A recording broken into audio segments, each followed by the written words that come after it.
I'm your host, Jason Tartick, and welcome to Trading Secrets. We talk all things money on this podcast, and we're teaching all the stuff we just weren't taught in the classroom. Nothing supports this show more than liking, commenting, and of course, subscribing.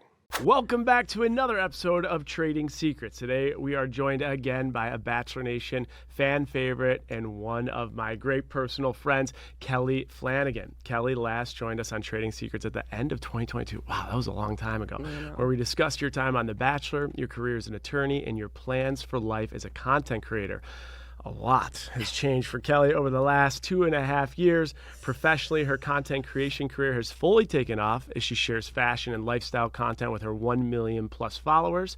Personally, she has experienced some of life's hardest moments.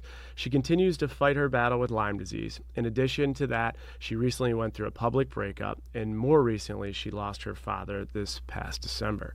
So what is next for her? As Kelley looks to take this next step in her life, it begs the question of what it looks like to get started at a late age, to do things differently, both personally, professionally, and then also financially. So Kelley, thank you so much for being on Trading Secrets again. Thanks for having me, Jason. I'm happy to be here. Can you believe that was 2.5 years ago? I know. That was wild. I stopped doing podcasts, and I don't know why, because I genuinely always loved them. But yeah, I denied when people would ask me to come on. Yeah. I think you guys asked me a couple of times. Why did you do that? Why?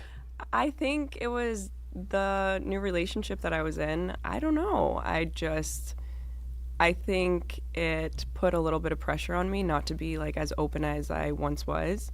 I think I just felt like a little bit of judgment to not say the right thing or feel like I messed up or in some way. So I just felt like there was an immense amount of pressure on me where I just didn't even feel comfortable speaking anymore. You're saying it specifically in your last relationship, you felt that way. Yeah. Okay. Because before that, I was doing them all the time. Yeah, because I was going to say, well, I listened to your Chicks in the Office podcast. Oh, man. We already talked about that a little bit. Actually, honestly, on our ride up here, if we were mic'd up, that would have been a podcast. Holy hell. T left and right. We'll see how much of that comes on here. I always say they need to do a show with the Bachelor people after the fact, because there is so much more drama that goes on that is way better than the show itself. Yeah, and I feel like you got the tea. You got the ins. A lot of it happens to me, unfortunately. But, yeah, and you're also connected. I feel like people feel comfortable. They tell you everything just on that car ride. I'm like, oh my God, Jesus. Some of the things are connected in my world. So I'm like, huh? How did that happen? Anyway, moving on. I was going to start off with just how are you? Because you've gone. I mean, you said you haven't done many podcasts, but you did Chicks in the Office, and I listened to that. Yeah. And I think everyone saw those clips and felt for you and are rooting for you. And we see you turn the page, which was a hard page to turn, and then the loss of your father, and in general, just State of the Union with Kelley. How are you? Yeah, it's been tough. I still feel like I haven't really caught a break. There's been other things that just happen, or just little things, some other family stuff, but I just feel like I can't catch a break, and that's okay. I think that's another reason why, a lot of people will be like, why aren't you dating? What are you doing? Right now, I'm just trying to be extremely selfish with my time, focus on myself. There's definitely moments where I'm happy and I have a lot of fun, and then there's definitely times where I'm not. So I'm just trying to get through it all, Yeah. Just trying to work a lot, do a bunch of Instagram stuff. I feel like I kind of didn't prioritize that the past couple of years either. So it's something that brings me happiness, and I know people are going to be like, you're an influencer, but I genuinely really like it. I like what I do. Yeah. So I want to prioritize that. It brings me happiness. I enjoy a lot, going to the events, seeing a lot of my girlfriends. And so I'm just trying to get back to being me. Yeah. I think this is one time in my life where I could be 100% selfish. Eventually kids are going to come and you get married and you're on your husband's schedule to some degree. You could still have your independence, but I think right now is a time for me to be 100% selfish and just do what I want to do and get back to working out a lot. I used to work out so much. I just want to get healthy. I just want to make myself happy, and life hits you hard. So in those moments, it sucks, but you're going to have a better chance to bounce back. Someone asked me this recently, and it's making me think. I want to ask you. This is when is the last time you experienced what you would define as real joy, and what did that look like, and how do you get back to what that looked like? That's a good question. I don't know. I don't know if I could like necessarily put like a situation on it, like thinking back, like what brought me most joy. I think what brings me most joy at the end of the day is being with my family. And again, we've definitely been through it, but it's always like good to be around them. Yeah. We're a big family. There's a lot of us. So just being around them and being able to be your like 100% authentic self, know that all of them have your back. We're super close. Just, I like being in that community to know that I'm like 100% accepted. I could be 100% myself, and we all like love each other, going to support each other and be there when like things go bad. Yeah, 100%. Family is everything, and I'm rooting for you. I think we're all rooting for you. We have so much to talk about. Yeah. I just want to ask a couple things on your last relationship, and then we'll get through it, okay? Oh, God. And I think, and it's the intention of asking this is purely because I know there's someone listening right now that's going through this, and I know there's someone listening that can benefit from either mistakes you've made or things you've learned. And the first one is, I know on Chicks in the Office we'll just call this individual, you called him A on that podcast. We'll just refer to him as the letter A, anonymous. You moved for him, and there are everyday people that start dating and think one thing of their partner and then learn something later, but they move for that person. They commit to them. That takes a professional impact on you, personal impact, and a financial impact. Through that experience, what type of financial, personal, and professional impact did it have? And what would you tell someone that's maybe thinking about doing just that? I wouldn't recommend what I did. I've definitely learned from that mistake. I almost immediately moved in. And how long after dating? 3 months, if that. That's quick. Yeah, it was quick. But also, I think it was just like, again, doing like the whole influencing stuff. We can kind of be wherever we want. So I was just kind of like staying in Philly for a while, and then I just started getting like my packages sent up there, and then it was kind of like just happening. And then we moved into apartments. I would not recommend it at all. Maybe after a year, do that.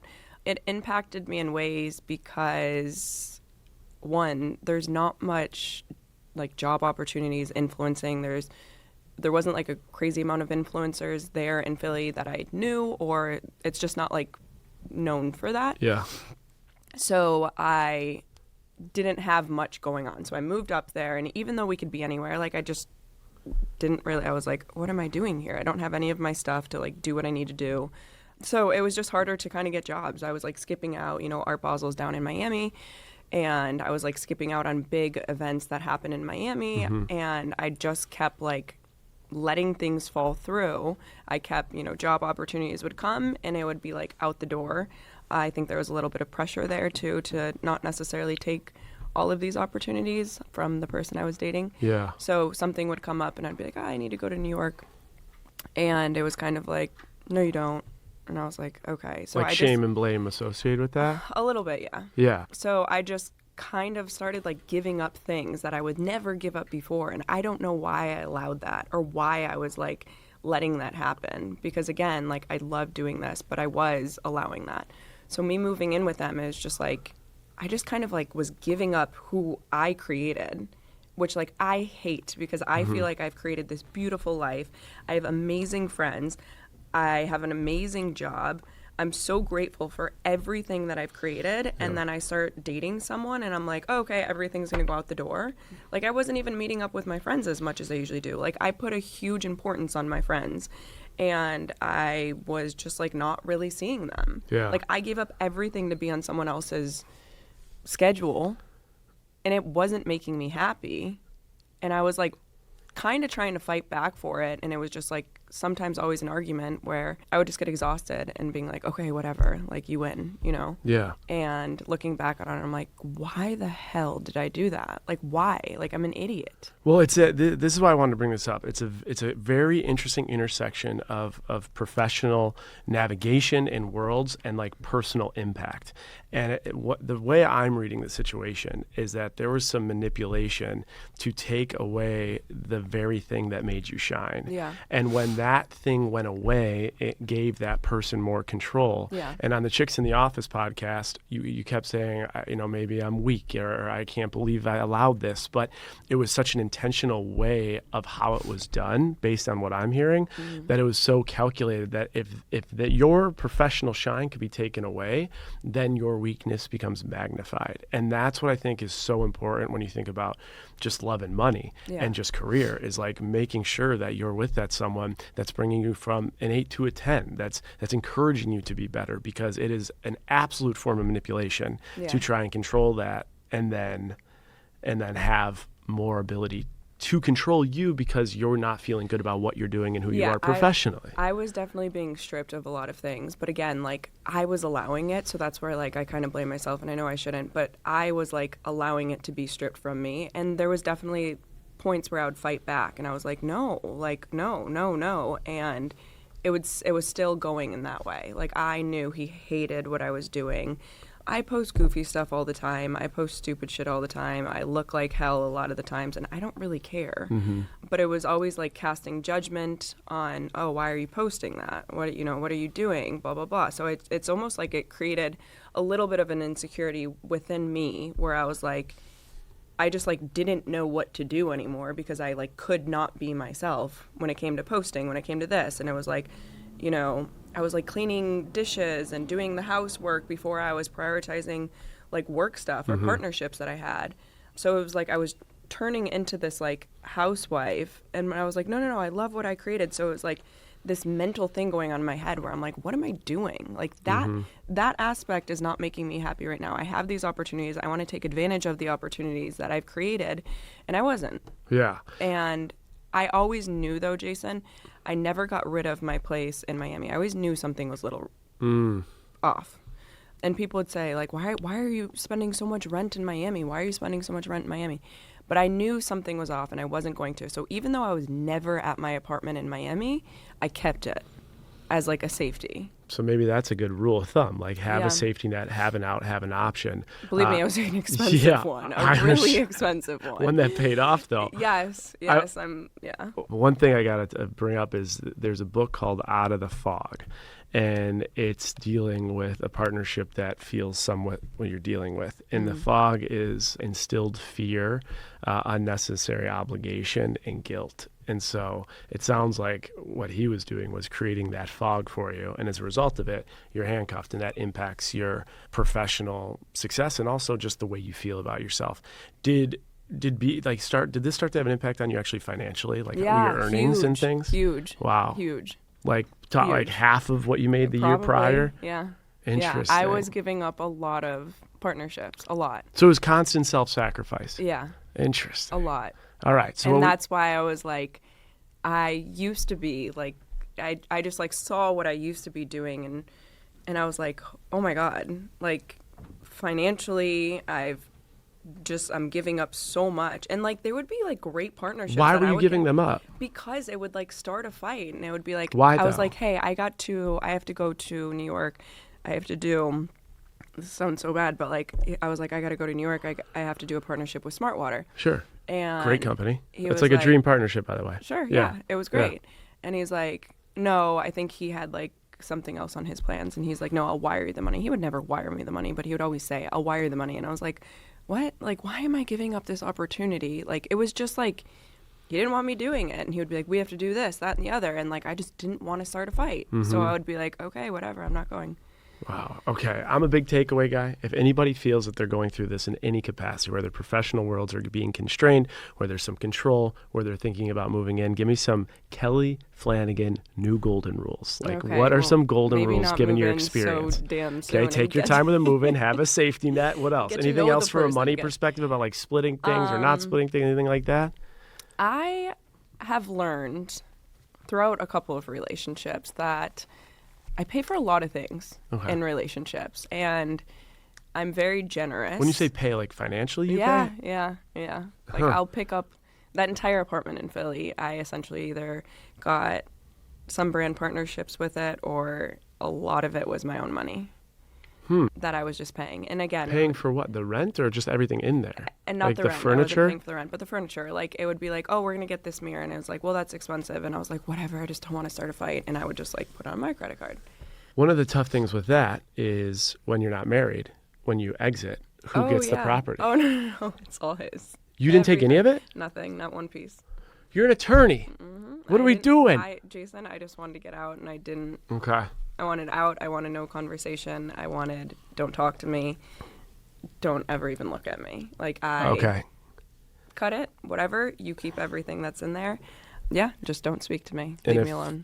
From the little I know, nor am I a psychologist, it feels like there's a little narcissism there, and the best thing to deal with narcissists is just cut it, end it, leave. Yeah. So I'm happy you did. Yep. Let's transition into something that you've been doing online with this transition. You've been talking about the fact that, your parents started late with business, with having you. Yep. You're going through this new chapter. So when you think about just professional endeavors, financial endeavors, of course, tying it back to the podcast, how do you feel, and what's some of your inspiration given like what you've gone through and your outlook is, becoming a mother and getting married and doing all these dreams that you have while there's been bumps to probably the way you imagined it?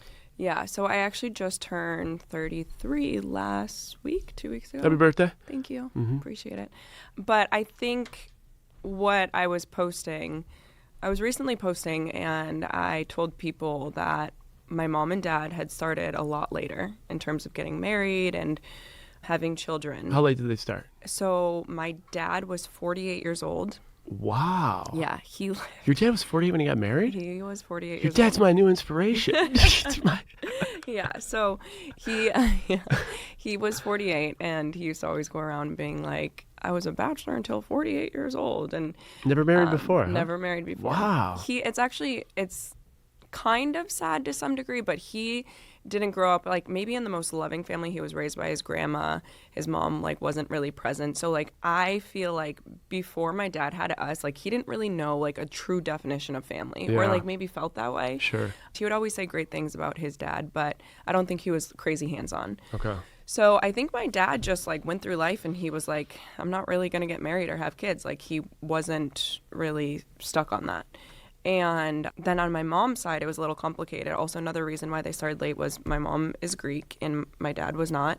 And my grandma like tried to overdose on pills because my mom said she was engaged to a non-Greek guy. Wow. Yeah. It's that intense. Well, maybe not now, but my mom was like born and raised in Greece in like a small village. So I don't think like her lineage has ever had anyone like marry out outside of the Greek community. Sure. So for her mom, it was very big. It was like big news. Like, oh my God, I raised this daughter and she's going to be the first one in our lineage to marry outside of the Greek community.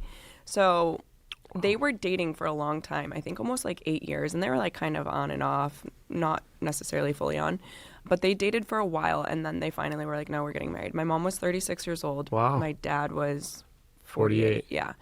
And my mom had her first kid at 36 and then had me at 43. So she had 6 children within 7 years. Oh, my gosh. And started at 36 years old, which is usually unheard of. And every single time I post their stories, a lot of girls will reach out and say, thank you so much for sharing this. This is so inspiring. I think when you get to your 30s and you're a girl, I think it's hard not to panic. Like sometimes you're like, oh God, like I'm on a biological clock. Am I going to be able to have children? And I mean, I'm kind of like sitting in the same position. I just turned 33. I'm now recently single. I'm not even in a relationship. So like, when am I going to have kids? I don't really know. But I'm grateful that I do have parents, and especially my mom. They never really pressured us to be like, you have to get married, like we want grandbabies, like do this. Like they were always very relaxed. They're like, listen, on your own time. If it happens, it happens. You'll be very fortunate, but like don't pressurize yourself. Like do not put pressure on yourself, and you're going to be okay. So I think it's a good mentality where I haven't necessarily freaked out so much to be like, I need to have kids right now. My norm is my mom had me at 43 years old. So I'm like, okay, like I know I'm getting a little bit older, but I'm also not freaking out because what I'm used to. Sure. My norm is different from everyone else, but it goes to show you, like anyone, girls, if you're in your 30s, like, don't panic. My parents' story is they are all 6 of us kids are fine. 5 out of the 6 of us are attorneys. Like, we're all healthy. And she started at 36 and had me at 43, 7 years. You know, within 7 years, had 6 kids, and all of us are healthy. And I don't think either one of them would have wanted it any other way. My dad financially loved it because he was like, by that time, I was like established. Like, he started his own law firm, and he was able to be financially free to some degree. Did he start that firm all by himself? Yeah. Wow. Yeah. There's another guy that helped him, but it's not necessarily a partner. It was like a guy, it was an employee, but they were like besties. It's called Flanagan Returns. So the other guy's name is Bilton.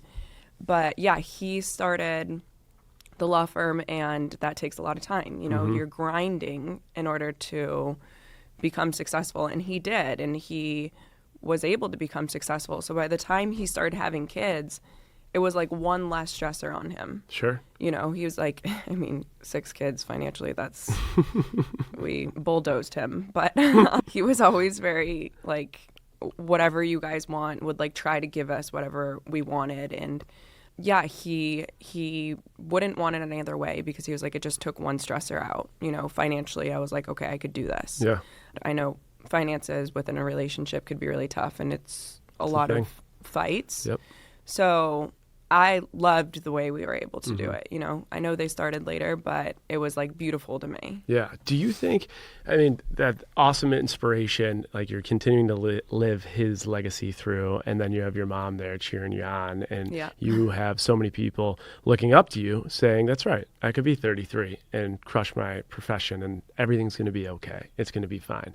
I've had this conversation with other people from the show, and there's always interesting perspectives on it and interesting takes from people listening. But do you think at all, reality TV, the creator space, this whole media entertainment space, do you at all think that it might have derailed you from a different life you might be living at this point?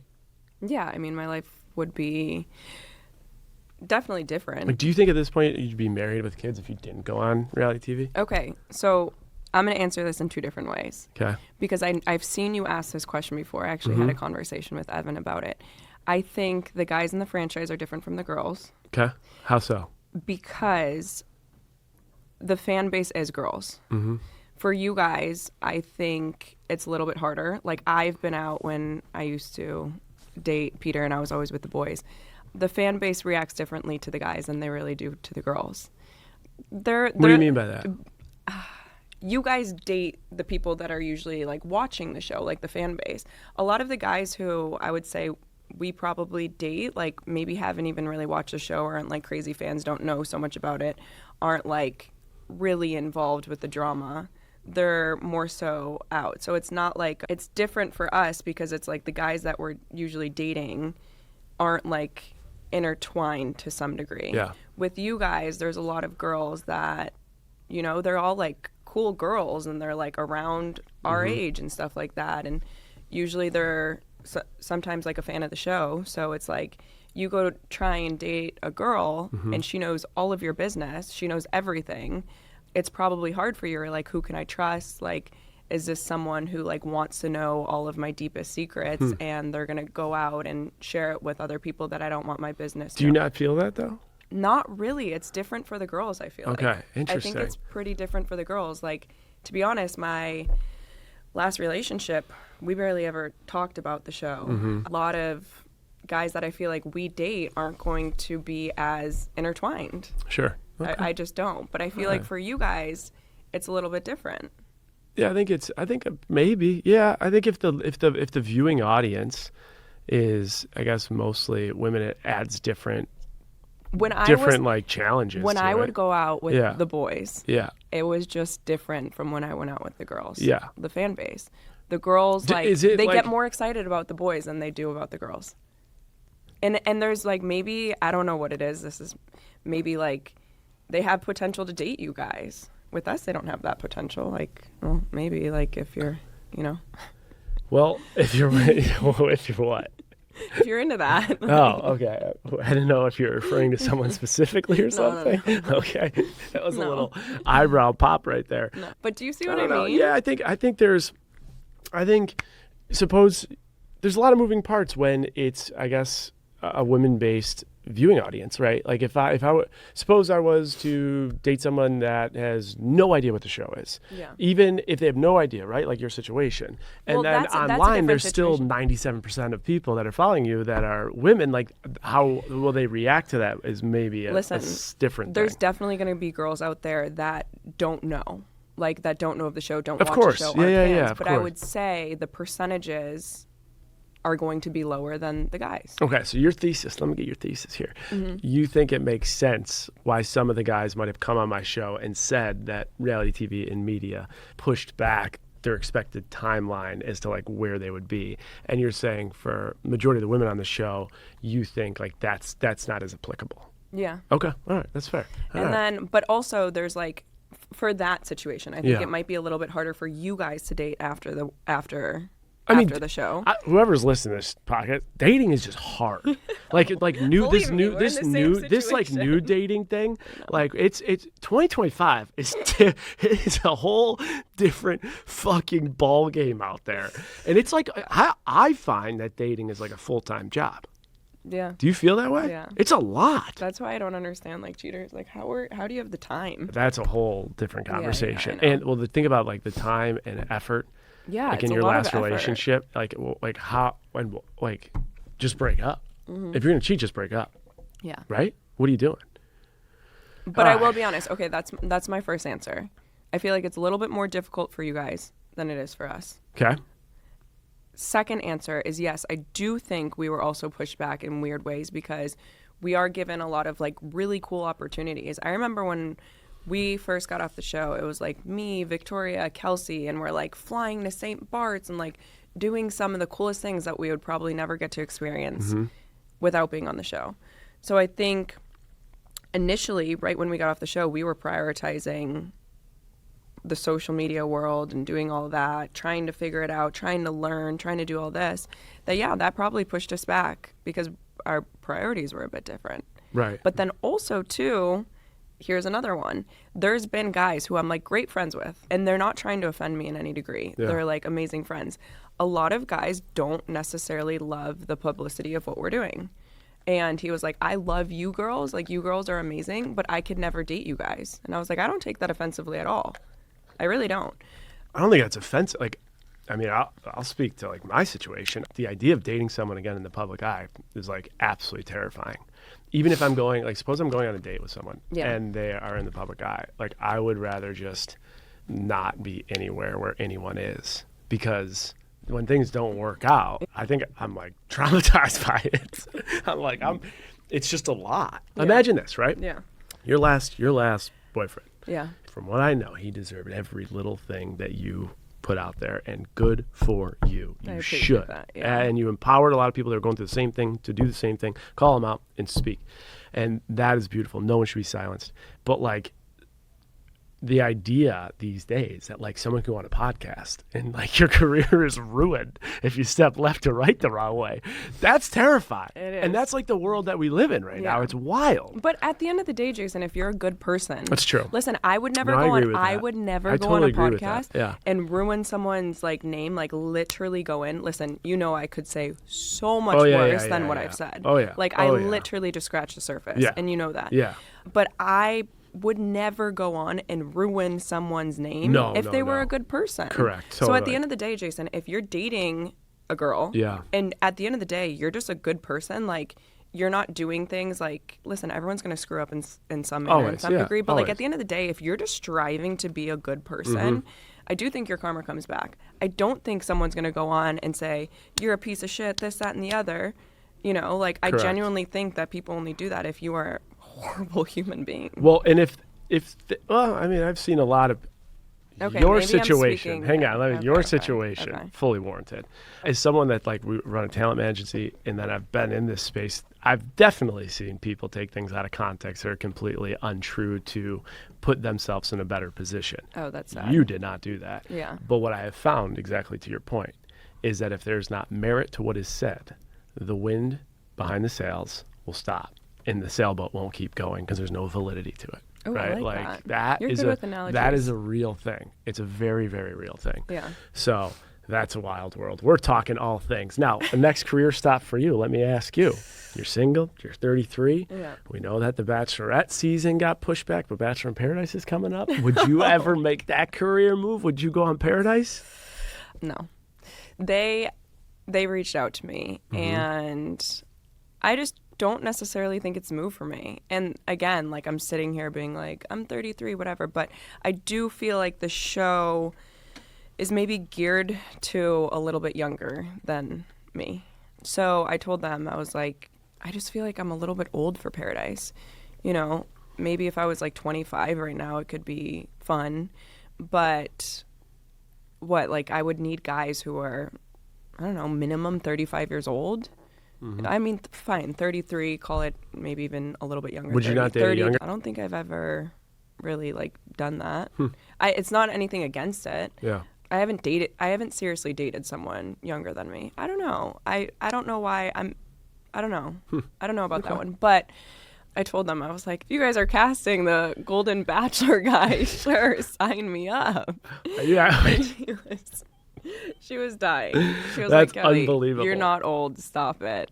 You're like, put a bronze Bachelor in there. Yeah. Put someone in the middle. But I do think I'm just at this point That's funny. where I was like, okay, I'm actually serious about settling down. Yeah. I don't think I really was crazy adamant about it before, but now I'm starting to get to a point where I'm like, I actually want that. Do you think your peer group, like if you look at the people that are your age from The Bachelorette that are getting asked to go on Paradise, are thinking similarly to you or no?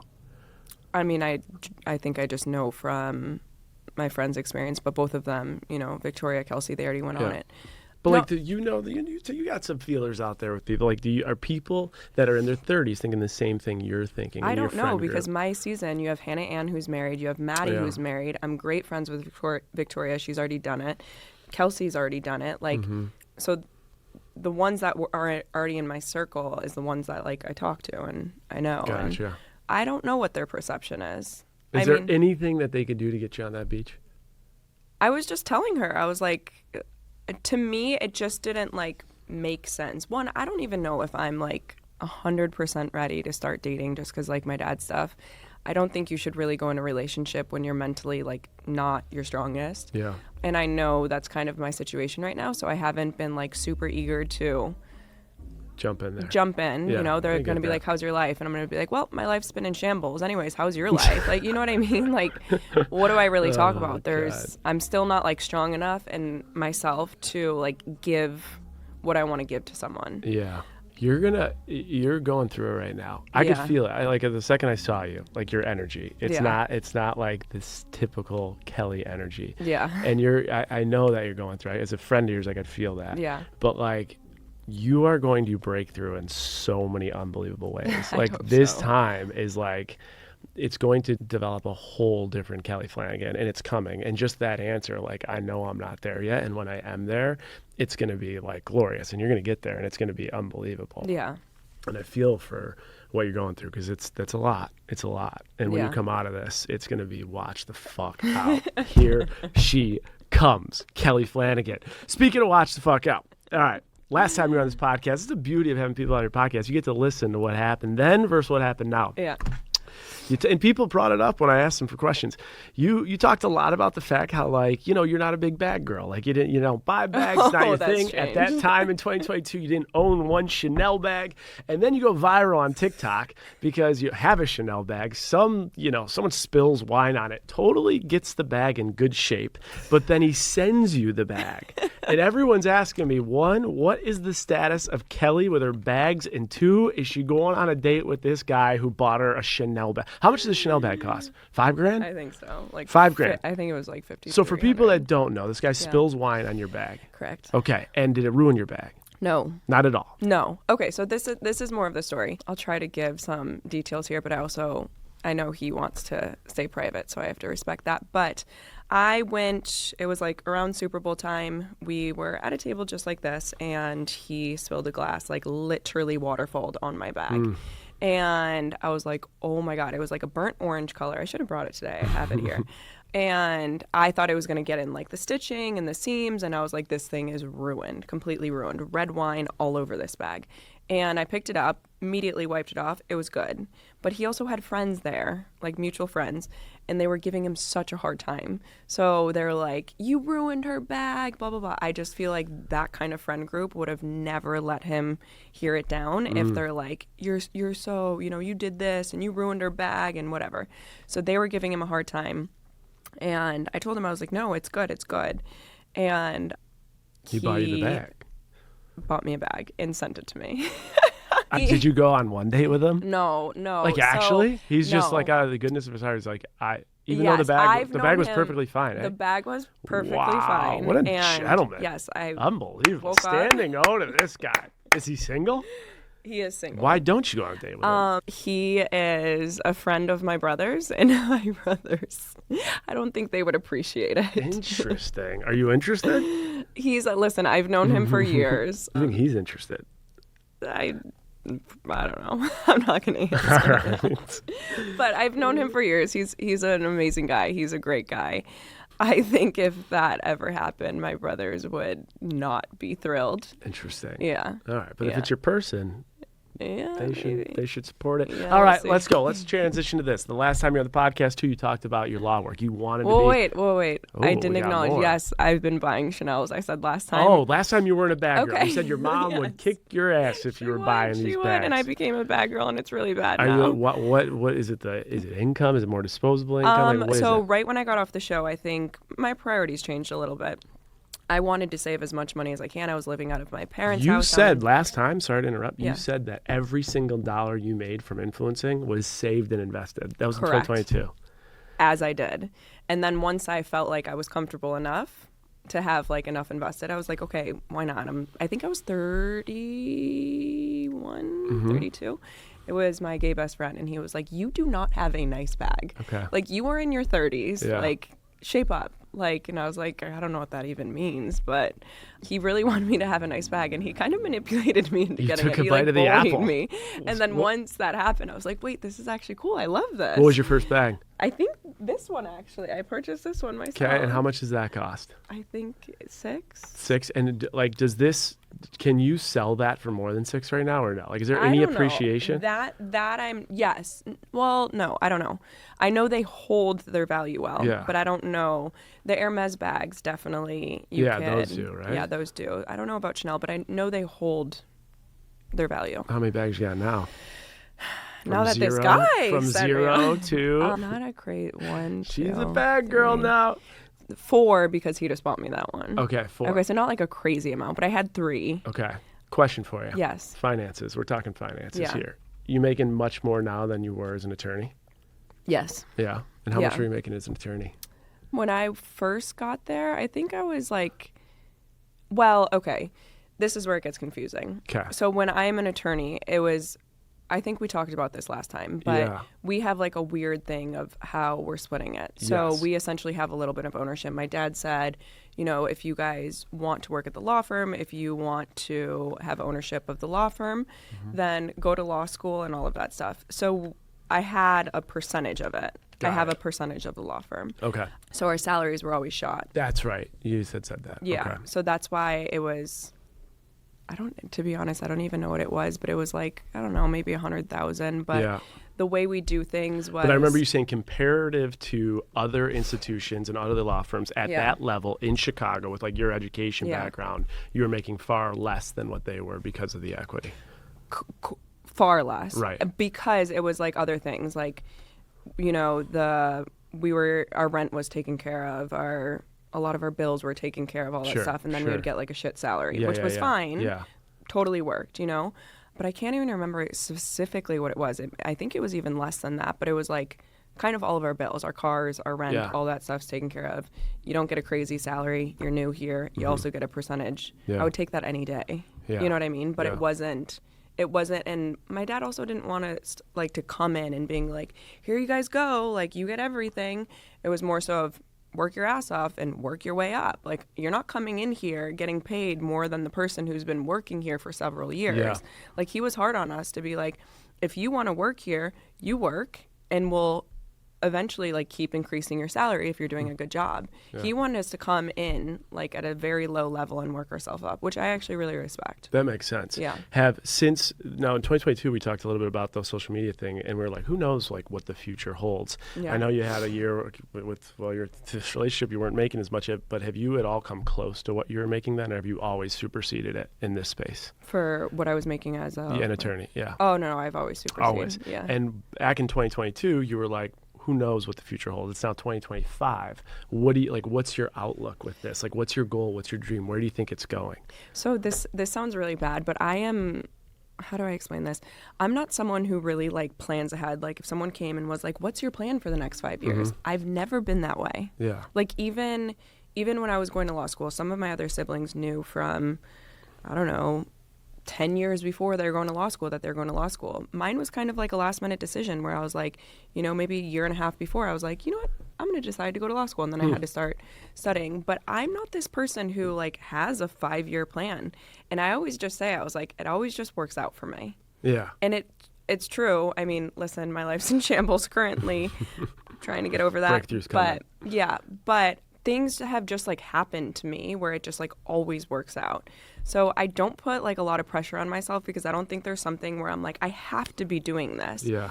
But there's like cool job opportunities that come my way that I'm like, it's pretty cool. Let's try it out. Went on The Bachelor, like random, I would have never thought I would do that. So there I went from being an attorney to then going on The Bachelor to then doing the influencing stuff. Like my life has turned a lot in a lot of different directions, and I feel like if I put pressure on myself, it would stress me out so much where I'd be like, oh my god, I was supposed to go there and it went there. So maybe I'm not really good at like planning for the future. It's more of let's take things day by day, opportunity as opportunity, and let's see. Okay. People always ask me too, they're like, would you get back into law? And I was like, maybe. Like I'm not letting my law degree go. Who knows if there's like some kind of position that opens up. I know Instagram and all the statistics and all the analytics and how all that stuff works. Who knows if something with that in law, like a job comes into play where I'm like, okay, cool, let's do something here. I don't think many lawyers would know the back ends of Instagram. Maybe they would, but like, I don't know. So you're vibing out. You're trying to, we'll see what happens. You're in the space. You're doing well in the space. And you're just like, let's see what's next with it. Do you have one thing you want to accomplish? Like, do you want a signature line? Do you want to write a book? Do you want to be an actress? Do you want to go on another reality show? Do you have like anything that you're like, this is one thing I really do want to do while this space is still healthy and well? There is something, and I'm not going to talk about it because it's a bit complicated right now, but there's something you're working on, or something that you have an eye on? Correct. Is it ownership? Something you have ownership in? Yes. Okay. Is it apparel? No. Is it jewelry? No. Are you doing it with other people? Yes, am I? Is it like other creators? No. Can you give me anything at all? Nothing at all? It's if I get into it, then I'm gonna have to get into it, which I really don't want to get into right now. All right. I won't push you. Yeah. All right. Tease it. But I don't want to because like it's gonna get really fucking messy right now. Okay, let's not tease it then. All right. Talk to me about this. Other reality TV shows. Are there any shows that if they called you right now, you'd be like, I'm in? And what shows? No, not really. So you're done with reality TV. You want to know one that I reached out to right when I got off the show? For some reason, I am very into lineage stuff. And there was a show, I think Hillary Duff went on it. I don't even know what it's called. But it was like, they do a crazy amount of work on your family and they go trace back like where you're from and you go. I think she went to Ireland and found out that she used to be in like a royal family. Okay. And it's like through lineage. Huh. I remember I got off the show and I wanted to go on it so bad.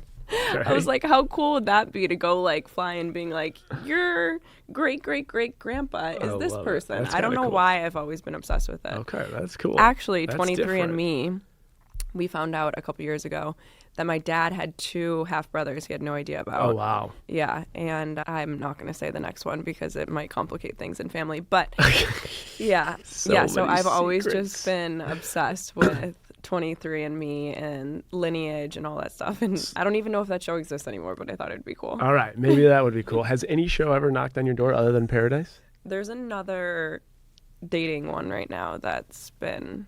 Is it a new one or is it an existing one? No. Interesting. Yeah. Are you thinking about doing it? Potentially. We'll see. Give me percentage. It's not... 30%? It's not... No, I would actually higher. Actually higher. 50%. More like a 75, just because it's not crazy filming. It's, yeah. What does crazy filming mean? It's yeah. What would you define as crazy filming? Love Island? It's not extensive. Is Love Island crazy? No, oh, you're talking about length. Length of time. Yeah. It would just be like fast and funny and yeah. Okay. Once I heard you say that you think you might be too old to be the Bachelor at 33 because we already talked a little bit about the fact you like older men. If they came to you next season and they said, whatever age men you want, we're going to do it, would you be the Bachelorette? I don't know. I don't think so. Oh, interesting. Listen, you're done with the Bachelor franchise. It's done. It's kind of. Kelley Flanagan retired. This is why. Listen, I'm always like with Bachelor. A lot more things that you're not retired with. Yeah, I don't regret that I did The Bachelor. Would I do it again? I don't know. That's like a big question. But also, how do I say this? When I got off the show, it like caused a lot of anxiety and stress, and I was very anxious. It was a lot for me. Like I kind of like the position I am in now, but you kind of go through a lot of trauma. And it's like, one, am I ready to sign up for that again right now? Absolutely not. Two, would I be ready to like want to go through that amount of attention and trauma and all that stuff that you have to work through from a year from now? I don't know. Like it's a lot. I mean, It's a lot. It's a lot. I got one last question on the whole topic of your journey in this space is if there's one thing you could do different from when you went on the show to now, what's one thing you would have done differently as it connects to the show or just this space business-wise or personally too? I mean, it's the way Peter and I started dating was one of the messiest things that you could get together with someone. So that caused a lot of stress. Maybe not as dramatic, maybe not as messy, maybe. Okay. Maybe. Gotcha. A little bit calmer. A little bit more of a smooth sailing ride. Yeah. All right, let's end with this. It's been a big topic on your social media. We've already talked about it, but wrap us up with this. One thing, someone they think they're too late to the game. Starting a business, getting married, having kids, whatever it might be, they just think they're too late.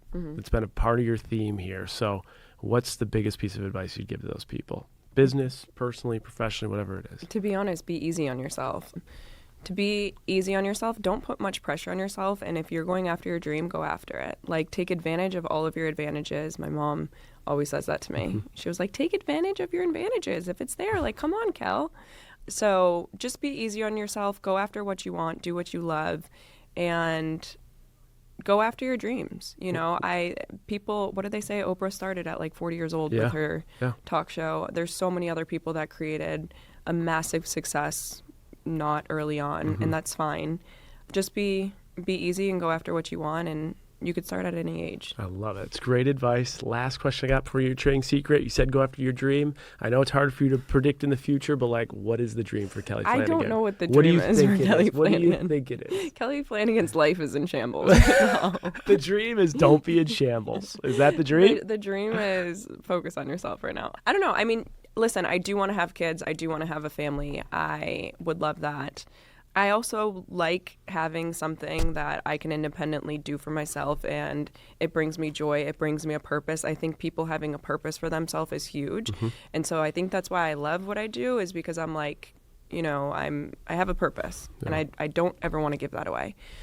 So I don't know what it's going to look like. Right now I'm just focusing on myself and trying to get there. You know? I can't wait because it's going to work. It's going to be beautiful. It's going to be awesome. And when it does, you're coming back on because it's going to be there. You're going to hear your words now like, I just got to get through the shambles, and you're going to, and it's going to be fucking perfect. So it's coming. I'm telling you, the breakout is coming, and I love where you're at given what you've gone through. And not only where you're at, but the things you're doing for other people that are in those spots and don't know how to get out. You're really helping a lot of people out, and you should be proud of that.